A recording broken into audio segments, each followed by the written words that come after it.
Assalamualaikum warahmatullahi wabarakatuh. Di sini saya akan menjelaskan pengertian dari konflik dan konflik rasial.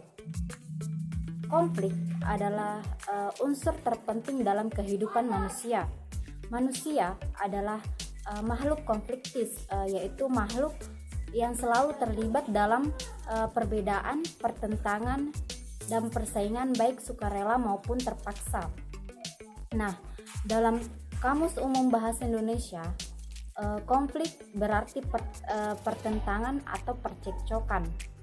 Pertentangan sendiri bisa muncul ke dalam bentuk pertentangan ide maupun fisik antara dua belah pihak yang berseberangan. Selanjutnya yaitu konflik rasial. Konflik rasial yaitu pertentangan kelompok ras yang berbeda karena kepentingan dan kebudayaan yang saling bertabrakan, yang umumnya terjadi karena salah satu ras merasa sebagai golongan yang paling unggul dan paling sempurna di antara ras yang lainnya. Mungkin itu saja dari saya. Selanjutnya saya persilahkan pemateri. Di sini saya akan menjelaskan terkait dengan bentuk-bentuk dan contoh dari konflik sosial, yang mana dari sifatnya sendiri konflik sosial dapat dibedakan menjadi dua macam atau dua jenis, yaitu yang pertama konflik destruktif, yang mana merupakan suatu konflik yang muncul karena adanya perasaan tidak senang, rasa benci dan dendam dari seseorang ataupun kelompok terhadap pihak lain. Pada konflik ini terjadi bentrokan fisik yang mengakibatkan hilangnya nyawa dan harta benda. Contoh dari konflik ini bisa berupa seperti konflik Poso, Ambon, Kupang, Sambas, dan lain sebagainya. Lalu untuk konflik konstruktif merupakan konflik yang bersifat fungsional. Konflik ini muncul karena adanya perbedaan pendapat dari kelompok-kelompok dalam menghadapi suatu permasalahan. Konflik ini akan menghasilkan suatu konsensus dari berbagai pendapat tersebut dan menghasilkan suatu perbaikan. Misalnya perbedaan pendapat dalam sebuah organisasi. Lalu berdasarkan posisi pelaku yang berkonflik dibedakan menjadi tiga jenis, yaitu konflik vertikal, konflik horizontal, dan konflik diagonal. Yang mana konflik vertikal sendiri merupakan suatu konflik antar komponen masyarakat dalam suatu struktur yang memiliki hierarki. Contohnya konflik yang terjadi antara atasan dengan bawahan dalam sebuah kantor atau dalam lingkup kantor. Lalu untuk yang kedua yaitu konflik horizontal, yang merupakan suatu konflik yang terjadi antara individu atau kelompok yang memiliki kedudukan yang relatif sama. Contohnya yaitu konflik yang terjadi antar anggota massa. Lalu yang terakhir yaitu konflik diagonal, yang mana merupakan suatu konflik yang terjadi karena adanya ketidakadilan alokasi sumber daya ke seluruh organisasi, sehingga hal ini dapat menimbulkan suatu pertentangan yang ekstrim. Lalu konflik berdasarkan bentuknya. Terima kasih. Saya akan menjelaskan tentang teori rasial yang dalamnya termasuk yang pertama itu adalah teori kesalahpahaman antar budaya yang berasumsi bahwa ketidakcocokan komunikasi antar budaya yang menyebabkan terjadinya percekcokan. Sasaran teori ini adalah untuk lebih meningkatkan prasangka baik terhadap budaya-budaya yang lain. Lalu yang kedua itu ada disebut dengan teori hubungan masyarakat yang berasumsi bahwa terjadinya polarisasi di antara masyarakat menjadikan ketidakpercayaan antara kelompok satu dengan kelompok masyarakat yang lainnya, yang tujuan teori ini untuk meningkatkan komunikasi antar masyarakat agar dapat menjadi lebih bertoleransi, menjalin komunikasi yang lebih baik. Terima kasih. Selanjutnya, saya akan menjelaskan penyebab terjadinya konflik rasial. Konflik akan terjadi apabila pada setiap ras memiliki rasa lebih unggul dan mengutamakan kepentingan terhadap kelompoknya sendiri. Penyebab terjadinya konflik antar ras diantaranya yang pertama ada kepanikan budaya. Panik di sini berarti ada suatu rasa terkejut dari ras tertentu apabila ras lainnya yang notabene dekat dan memiliki kebudayaan yang berbeda. Hal ini tentunya merupakan tekanan untuk ras tersebut. Dari rasa yang saling tidak terima tersebut dapat menimbulkan konflik antar ras. Kemudian yang kedua, tidak suka adanya perbedaan. Di dalam suatu masyarakat pastinya ada perbedaan-perbedaan. Kita harus bisa menerima perbedaan tersebut selama perbedaannya bersifat positif. Ada beberapa individu dan kelompok yang tidak dapat menerima perbedaan tersebut, sehingga berpotensi menimbulkan konflik. Kemudian tidak adanya rasa memaklumi dan toleransi antar ras. Dengan pikiran yang terbuka, kita dapat mengetahui apa yang membedakan ras kita dengan ras yang lain, sehingga kita bisa memaklumi dan toleransi terhadap perbedaan dan dapat melihat perbedaan menjadi sesuatu hal yang sangat istimewa.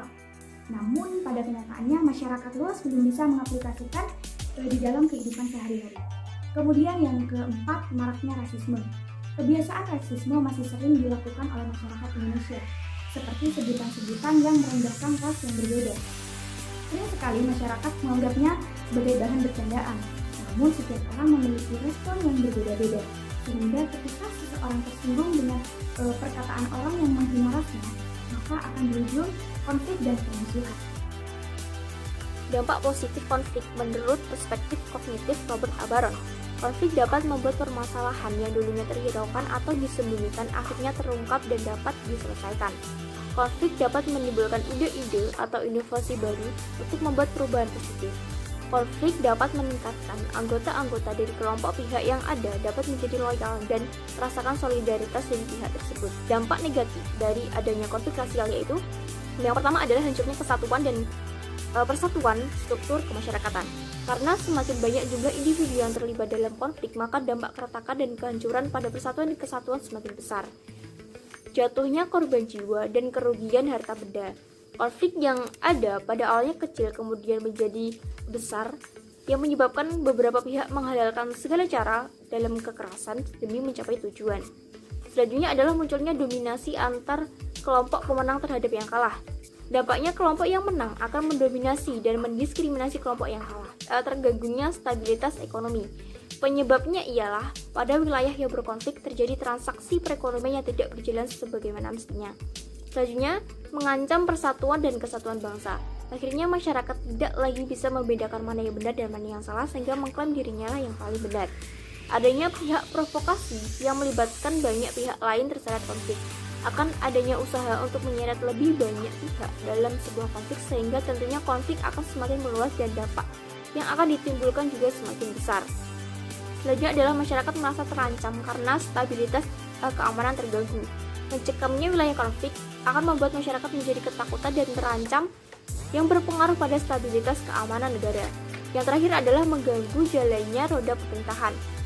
Kritik masyarakat terhadap pemerintah ikut serta mengambil sikap atas konflik yang terjadi, sehingga pemerintah memfokuskan pada hal tersebut dan tidak fokus pada kegiatan yang lainnya. Upaya mengatasi konflik rasial. Ada beberapa cara yang dapat dilakukan seperti pada umumnya dalam menyelesaikan konflik, yaitu arbitrasi. Bagaimana peran pihak ketiga dalam hal ini pemerintah dan aparat penegak hukum untuk langsung menghentikan konflik dan memberikan keputusan yang dapat diterima dan ditaati oleh kedua belah pihak, serta memberikan sanksi jika kejadian tersebut berulang kali terjadi. Kedua, mediasi. Upaya pihak ketiga dalam menghentikan konflik, namun itu tidak diberikan keputusan yang mengikat. Ketiga, konsiliasi, yaitu usaha untuk mempertemukan keinginan pihak-pihak yang berselisih sehingga dapat mencapai tujuan bersama. Keempat, adjudikasi, yaitu menyelesaikan konflik di pengadilan dengan mengutamakan sisi keadilan yang tidak memihak kepada siapapun. Tapi di sisi lain, untuk mengurangi kasus konflik rasial perlu dilakukan upaya edukasi dan pembinaan yang efektif. Misal, membangun kesadaran dan menghidupkan terus komitmen akan pentingnya persatuan, menciptakan kondisi dan membiasakan diri untuk selalu membangun konsensus, membangun kelembagaan yang berdasarkan nilai dan norma yang menyuburkan persatuan, dan yang terakhir, merumuskan kebijakan dan regulasi yang konkret dan tegas. saya akan membahas materi selanjutnya mengenai salah satu contoh kasus konflik rasial yang terjadi di Indonesia.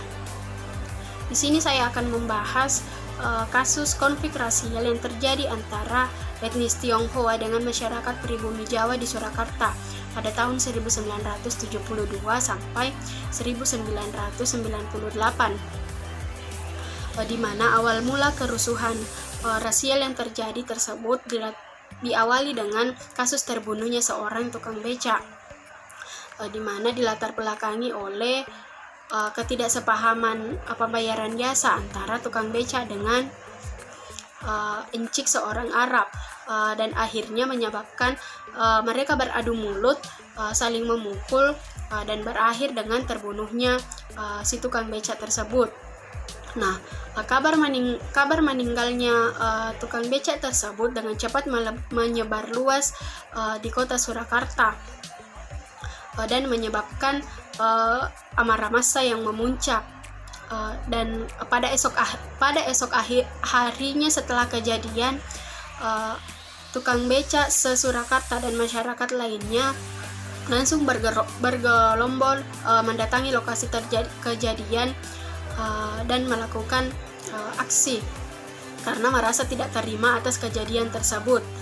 Nah, pada sore hari sampai malam harinya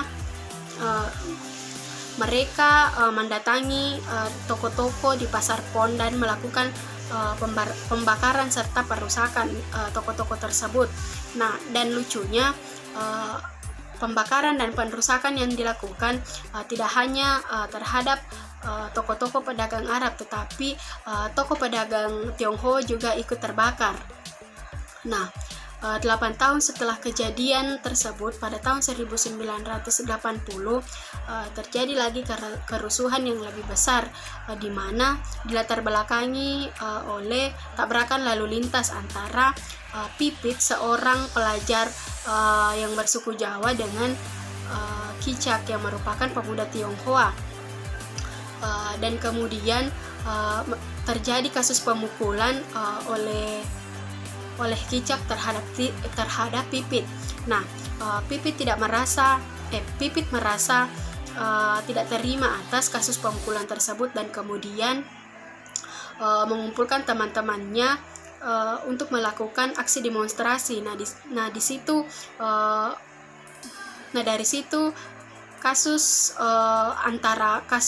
konflik rasial antara kaum Tionghoa dengan kaum Jawa, masyarakat pribumi Jawa, mulai berlanjut sampai tahun 1988. Terima kasih.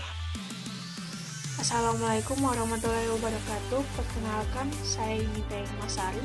Kali ini saya akan menjelaskan mengenai proses integrasi selama konflik rasial di Surakarta, yaitu konflik rasial antara etnis Tionghoa dengan pribumi Jawa. Proses integrasi di sana telah dilakukan 3 upaya, yaitu upaya dari ABRI, upaya yang dilakukan oleh ABRI, dilakukan oleh pemerintah, dan juga dilakukan oleh organisasi. Yang pertama itu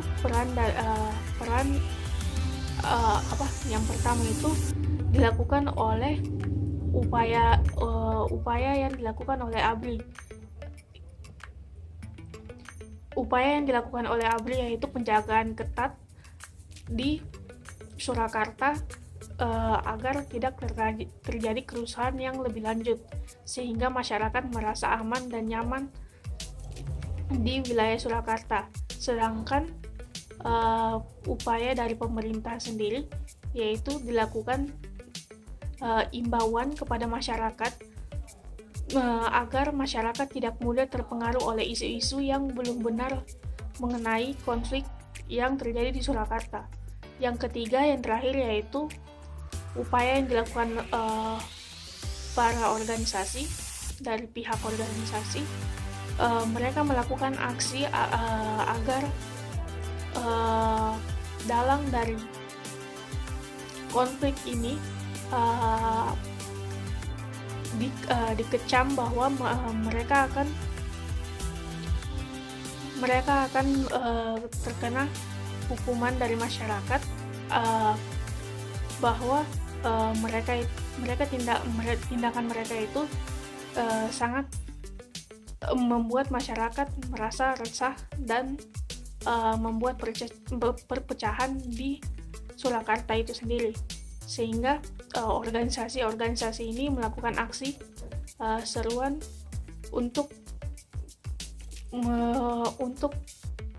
mencari dalang sebenarnya siapa di balik konflik rasial yang terjadi di Surakarta antara etnis Tionghoa dengan pribumi Jawa. Sekian dari saya, terima kasih.